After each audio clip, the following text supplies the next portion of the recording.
Hello everyone, সবাইকে very very happy new year. এবছর 31st আর 1st জানুয়ারিটা আমরা স্পেন্ড করেছিলাম দীঘায় উইথ ফ্যামিলি। তো সেই ট্রিপেরই কিছু মেমোরি আজকে আমি তোমাদের সাথে শেয়ার করব।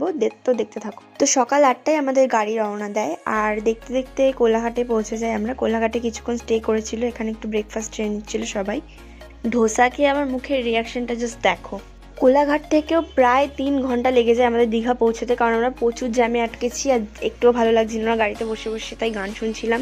আর এই যে আমাদের হোটেলে পৌঁছতে বেলা 2টো বেজে যায়। তারপর আমরা রুমে চেক ইন করি। এই যে আমাদের রুমটা। তো আমাদের ছিল 2টো রুম, একটা আমার আর বোনের, একটা মা বাবার। এই রুমের মধ্যে একটা ছোট্ট ব্যালকনিও ছিল, যেটা খুবই সুন্দর ছিল।